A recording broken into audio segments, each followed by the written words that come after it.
आऊज़ु बिल्लाहि मिनश्शैतानिर्रजीम बिस्मिल्लाहिर्रहमानिर्रहीम। अस्सलामु अलैकुम। उम्मीद करती हूँ बेटा आप सब खैर व आफियत से होंगे जी। तो आज हम करेंगे सलीस। मैं आपको बताऊंगी सलीस क्या होती है, सलीस किस तरह करते हैं, सलीस किसे कहते हैं, सलीस करते हुए किन चीज़ों को, किन उसूलों को मद्देनज़र रखते हुए सलीस की जाती है, और सलीस होती क्या है और किसकी सलीस की जाती है। ठीक है, ये सब कुछ आपको बताऊंगी। तो देखते हैं आज सबसे पहले सलीस बताऊंगी क्या है, सलीस के मायने क्या है और सलीस की किस चीज़ की जाती है, ये सब आपको बताऊंगी। और उसके बाद बताऊंगी आपको कि सलीस के उसूल क्या हैं, किन उसूलों को मद्देनज़र रखते हुए सलीस की जाती है जी। तो सबसे पहले सलीस। सलीस बेटा एक ऐसा सवाल है जो कि आपको आपके जो निसाब में शामिल नसरी सबक जो होते हैं, जो नसरी कहानियाँ होती हैं, अगर आप देखें तो आपके निसाब में शामिल दो चीज़ें होती हैं। एक होता है नज़म यानी शायरी और दूसरा होता है नसरी सूरत में आपको असबाक दिए गए होते हैं। आपके निसाब में दो चीज़ें होती हैं, नज़्म और नसर। नज़्म और नसर में से आपके निसाब में शामिल जो नसरी कहानियाँ होती हैं, जो आपके असबाक होते हैं, जो नसर की सूरत में होते हैं, उनमें से लिए गए जो कुछ हिस्सा होता है उसकी सलीस की जाती है। सलीस क्या होती है? सलीस जो है ये एक सवाल आपको पर्चा में आता है। ये हमारे किसी भी सबक के मश्क में नहीं दिया गया होता सवाल। अगर आप देखें तो आपके निसाब में शामिल किसी भी सबक की मश्क में ये सवाल नहीं होता सलीस का, लेकिन हमारे पर्चा में ये सवाल लाजमी आता है और ये सवाल 5 नंबर का लाजमी आता है आपको, या 10 नंबर का तो नहीं, ये 5 नंबर का ही आता है हमारे पर्चा में। आगे भी अगर हम ये आगे अब हर जमात में ये आपको करवाई जाएगी, तो जिस जमात में भी आप जाएं तो ये आपके पर्चा में लाजमी ये वाला सवाल सलीस का आता है। ठीक है, लेकिन अगर हम देखें तो हमारे असबाक की मश्क में ये सवाल अलहदा से नहीं दिया गया होता। ये सवाल हमारे नसरी कहानियों में से लिया गया होता है। अब मैं बताऊंगी आपको सलीस का मायने क्या है और उसके बाद फिर बाकी चीज़ें बताती हूँ कि नसरी सबक में से कैसे ये लिया जाता है ये सवाल। सलीस, सलीस लफ्ज़ जो है ये किस लफ्ज़ से है? सलासत से। सलीस लफ्ज़ सलासत से है। लफ्ज़ सलासत के मायने होते हैं आसान। ठीक है, सलीस ये हमें सवाल इस तरह आता है कि दी गई इक़्तिबास की उर्दू सलीस करें। ठीक है, अब सलीस का मायने मैंने आपको बताया। सलीस किस लफ्ज़ से है? सलासत से है। सलीस लफ्ज़ सलासत से है। सलासत के मायने क्या है? आसान। सलासत के मायने है आसान। तो यानी जो भी इक़्तिबास हमें दी गई हो उसको हमने आसान करना है, आसान करके लिखना है। सलीस सलासत से जिसके मायने है आसान, उसके अलावा इसके मायने है सहल या आम फहम। ठीक है, सहल और आम फहम भी आसान के मुतरादिफ है, यानी हम मायने अल्फाज है, ये इनका एक ही मतलब है। सलासत का मायने है आसान, सहल या आम फहम। यानी आम फहम होता है जो बआसानी समझ में आ जाने वाला, आसानी से समझ आने वाला। सहल, आम फहम या आसान। ठीक है, यानी इसमें जो भी हमें इक़्तिबास दी गई है उसको हमने आसान करते हुए, उसको हमने सादा लफ्ज़ों में तब्दील करते हुए लिखना होता है। अब आ जाएं इक़्तिबास। मैंने यहाँ पर ज़िक्र किया गया कि नसरी जो हमारी कहानियाँ होती हैं उसमें से हमें इक़्तिबास दिया जाता है, इक़्तिबास दी गई होती है जिसको हमने सलीस करना होता है, यानी जिसको हमने सादा अल्फाज में, आम फहम अल्फाज में बदलते हुए उसको आसान करके लिखना होता है। अब इक़्तिबास क्या है? इक़्तिबास आपके लिए एक नया लफ्ज़ होगा। इक़्तिबास जो लफ्ज़ है वो आपके पर्चा में अक्सर आपके पर्चा में इस्तेमाल किया जाता है कि दी गई इक़्तिबास को उर्दू सलीस करें, यानी दी गई इक़्तिबास को आसान करके लिखें। इक़्तिबास क्या है? इक़्तिबास का मायने है टुकड़ा। दिए गए इक़्तिबास को सलीस करे यानी दिए गए टुकड़ा। अब इक्तबास का मायनी है टुकड़ा। टुकड़ा से यहाँ पर क्या मायनी है? इक्तबास कहते हैं किसी भी नसर पारा, इबारत,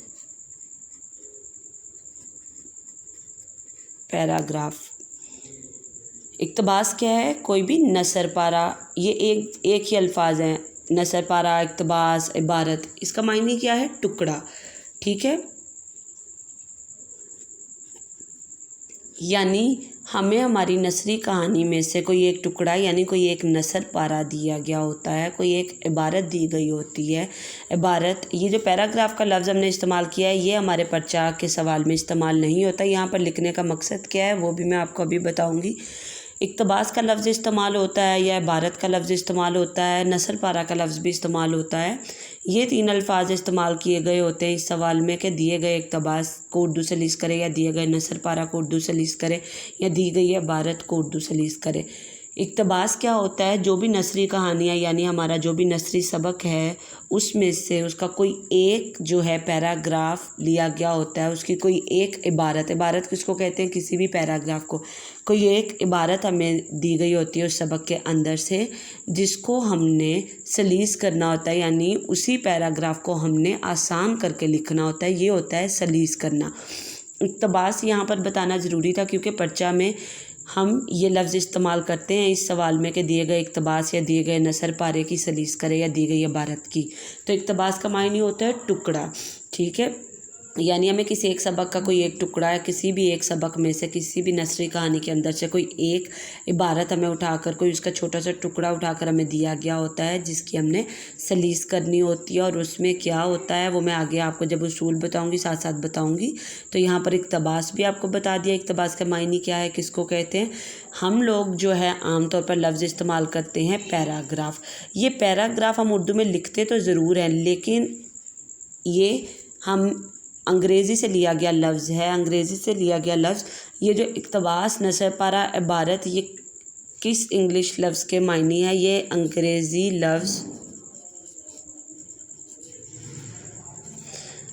लफ्ज़ जो पैराग्राफ है ये उसके मायने हम अंग्रेज़ी में कहते हैं पैराग्राफ।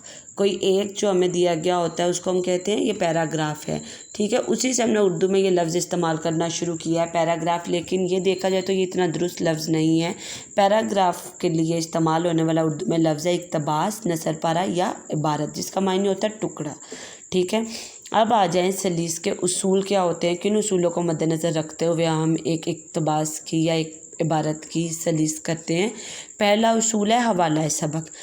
जब भी हमने सलीस करनी होती है तो हमें पर्चा में एक इबारत दी गई होती है, एक पैराग्राफ दिया गया होता है जो हमारी जमात शेषम से दहम तक है। उसमें तो कोशिश की गई होती है कि हमारे असबाक में से ही पैराग्राफ उठाया गया होता है। बड़ी जो जमातें उनमें भी ज़्यादातर जो है हमारे उसमें से सबक में से लिया गया होता है, लेकिन बड़ी जमातों में आगे आगे जाते इसमें अनदेखा पैराग्राफ यानी किसी सबक से हटकर भी पैराग्राफ दे दिया जाता है, लेकिन ऐसा बहुत कम होता है। ठीक है, इसमें जब सलीस में हमें कोई पैराग्राफ दिया गया होता है तो उसमें सबसे पहला उसूल होता है हवाला सबक, यानी हमने सबक का हवाला देना है कि ये किस सबक की इबारत है, किस सबक से इन्होंने ये इबारत जो हमें सवाल में दी है। यहाँ पर वो सवाल अगर हमें देते हैं कि दर्ज झेल इक्तबास को उर्दू सलीस करें या दर्ज झेल इबारत की उर्दू सलीस करें, तो उसमें हमने सलीस करने का तरीका ये है कि सबसे पहले तो हमने वो इबारत लिखनी है ऊपर जो हमें दी गई है। वो इबारत लिखने का क्या तरीका होता है? वो इबारत जब हमने लिखनी है अपने पर्चा में तो हमने सलीस का सवाल इस तरह करना है कि हमने इबारत की हेडिंग देनी है सबसे पहले। ठीक है, फिर पर्चा पर हमें जो इबारत दी गई होगी वो इबारत हमने पहले लिखनी है। और पर्चा में या किसी भी जायज़ा में या हमारे पास ये सलीस करते हुए इतना वक्त नहीं होता कि हम वो पर्चा में दी गई इबारत मुकम्मल लिखें उठाकर। यहाँ पर हमने वो मुकम्मल नहीं लिखनी होती, हमने उस इबारत के पहले 2-3 लफ्ज़ लिख देने होते हैं। जैसे मैं यहाँ पर कहूँ कि आमिर ने मुझसे कहा, अगर हमारी इबारत यहाँ से शुरू हो रही, आमिर ने मुझसे कहा, आगे जो भी इबारत है उसको हम ऐसे नुक्ते लगा देंगे। ٹھیک ہے. اور پھر اس عبارت کا جو اختتامی 2-3 لفظ ہیں جہاں پر وہ عبارت ختم ہو رہی ہے وہ 2-3 لفظ ہم آخر میں لکھ دیں گے، جو بھی ہوں گے وہ 2-3 لفظ. ٹھیک ہے. سلیس میں عبارت سب سے پہلے ہم نے لکھنی ہوتی ہے جو ہمیں پرچہ میں دی گئی ہے. وہ عبارت ہم نے کس طرح لکھنی ہے، وہ عبارت ہم نے مکمل نہیں لکھنی ہوتی ہے. وہ عبارت کے ہم نے پہلے بس 2 یا 3 لفظ لکھ کر باقی ہم نے ایک لائن پر نقطہ لگا دینے ہوتے ہیں، اور دوسری لائن میں بھی ہم نے نقطے لگا کر اس میں ہم نے اس عبارت کے آخری 2-3 لفظ بس لکھنے ہوتے ہیں. اس طرح عبارت لکھ کر پھر پہلا اصول کیا ہے کہ ہم نے حوالہ سبق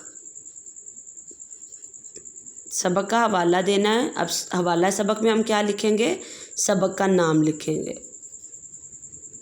سبق کا نام کی آپ ہیڈنگ دیں گے. ٹھیک ہے. سبق کا نام، پھر آپ واوین کی علامت لگاتے ہوئے جو بھی سبق کا نام ہے وہ لکھیں گے. اب سبق کا نام آپ کیسے لکھ سکتے ہیں، جب بھی آپ کو سلیس جب بھی کوئی عبارت دی جائے گی تو وہ آپ کے کسی نہ کسی نثری سبق میں سے ہی دی جائے گی. تو جب آپ نے سلیس کرنی ہے تو اس میں تو پہلا اصول ہے کہ حوالہ سبق میں ہم نے سبق کا نام لکھنا ہے. تو جب آپ نے سبق کا نام لکھنا ہے تو اس کے لیے تو ضروری ہے کہ آپ کو سبق جو ہیں جتنے بھی آپ کے نصاب میں شامل ہیں ان کے نام آپ کو لازمی یاد ہونے چاہیے. تو اس کے لیے ضروری ہے کہ جب بھی آپ کو پڑھائی کروائی جاتی ہے، ہر سبق کی پہلے آپ کو پڑھائی کروائی جاتی ہے. ٹھیک ہے. تو جب آپ کو پڑھائی کروائی جاتی ہے تو آپ اس سبق کی پڑھائی کرتے ہوئے یہ ذہن نشین کیا کریں کہ اس سبق کا نام کیا ہے. سبق کی پڑھائی کرتے ہوئے اس انداز میں پڑھائی کیا کریں کہ اس کا نام سب سے پہلے ذہن نشین کیا کرے. ٹھیک ہے. یہ ایسے سوالات میں سبق کا نام لازمی لکھا جاتا ہے، اور پھر وہاں پر آپ کو یہ چیز کام آتی ہے کہ جب آپ نے پڑھائی کرتے ہوئے سبق کا نام یاد کیا ہوا ہوتا ہے. ٹھیک ہے. تو سبق کا نام لکھنے کے بعد دوسرا اصول ہے مشکل الفاظ کے معنی لکھنا یا خط کشیدہ الفاظ کے معنی لکھنا. اب دوسری چیز ہم نے یہاں پر کیا کرنی ہے، ہم نے ہیڈنگ دینی ہے مشکل الفاظ کے معنی یا خط کشیدہ. یہ دونوں آپ نے نہیں لکھنے، کوئی ایک چیز ان میں سے لکھنی ہے. ٹھیک ہے. سوال میں اکثر انہوں نے آپ کو دیا بھی ہوتا ہے، یہ میں آپ کو بعد میں بتاتی ہوں. اچھا، انہوں نے آپ کو سلیس کا سوال اس طرح بھی دیا ہوتا ہے کہ دی گئی عبارت کی سلیس کریں اور خط کشیدہ الفاظ کے معنی بھی لکھیں. ٹھیک ہے. یہ انہوں نے اکثر اوپر لکھ دیا ہوتا ہے سوال میں، لیکن اگر سوال میں یہ نہ بھی لکھا ہوا ہو کہ خط کشیدہ الفاظ کے معنی لکھیں یا سلیس کرتے ہوئے پہلے مشکل الفاظ کے معنی بھی لکھیں، تب بھی آپ نے اس میں سے مشکل الفاظ کے معنی لازمی لکھنے ہیں، کیونکہ یہ اس کا اصول ہے سلیس کا کہ حوالہ سبق کے بعد لازمی طور پر مشکل الفاظ کے یا خط کشیدہ الفاظ کے معنی لکھے جاتے ہیں. خط کشیدہ کا معنی کہ جو عبارت آپ کو دی گئی ہے پرچہ میں، اس میں انہوں نے کچھ جو ہے 2, 3 یا 4 الفاظ یا جتنے بھی ان کی مرضی 5, 6 انہوں نے الفاظ جو مشکل الفاظ ہیں وہ خط کشیدہ کیے ہوتے ہیں، ان پر لکیر ایک کھینچی ہوئی ہوتی ہے. ٹھیک ہے. خط کشیدہ کا معنی کیا ہوتا ہے؟ خط کا معنی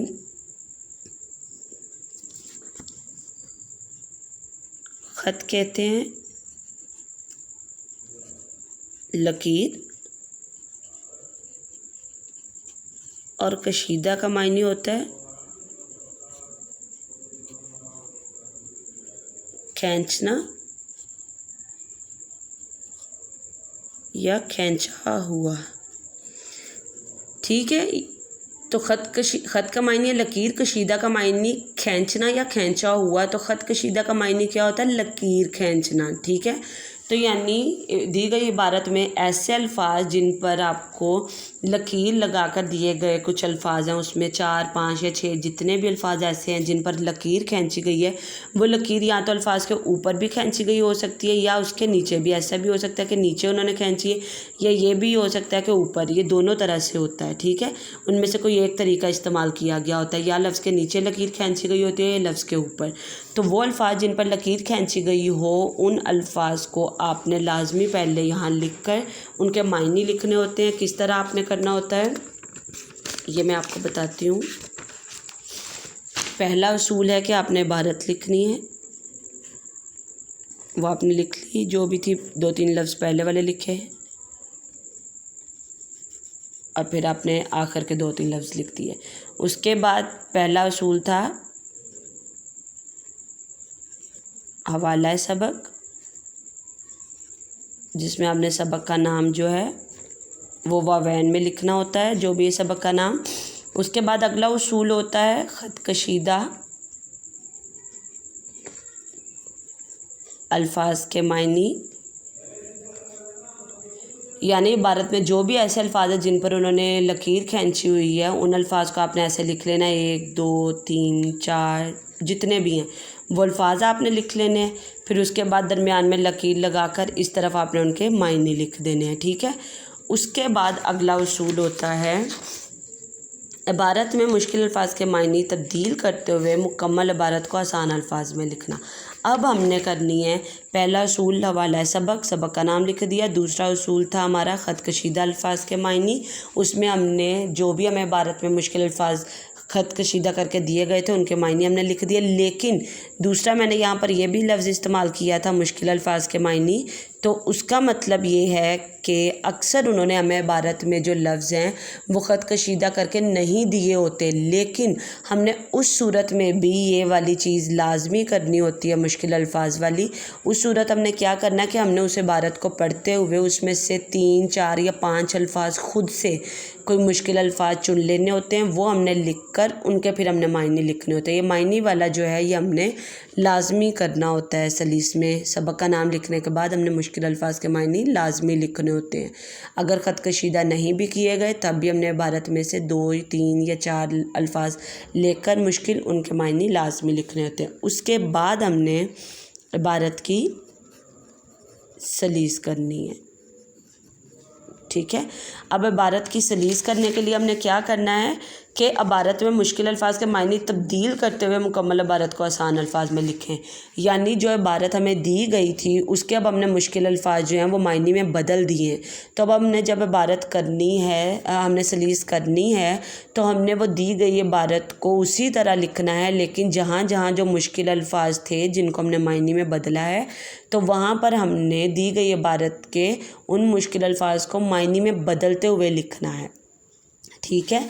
उसमें हमने क्या करना है कि जो ख़त कशीदा अल्फाज थे या जो हमने ख़ुद से मुश्किल अल्फाज यहाँ पर लिए थे जिनके हमने मायने लिखे, तो हमने सलीस करते हुए क्या करना है, जो इबारत हमें दी गई है उसी इबारत को ही हमने लिखना है, लेकिन आसान अल्फाज में तब्दील करते हुए। हमने उस बात से नहीं हटना, इबारत में जो बात की गई है हमने उसी बात पर ही रहना है, वही बात हमने लिखनी है सलीस में, लेकिन हमने उस इबारत को आसान लफ्ज़ों में बदलते हुए लिखना है।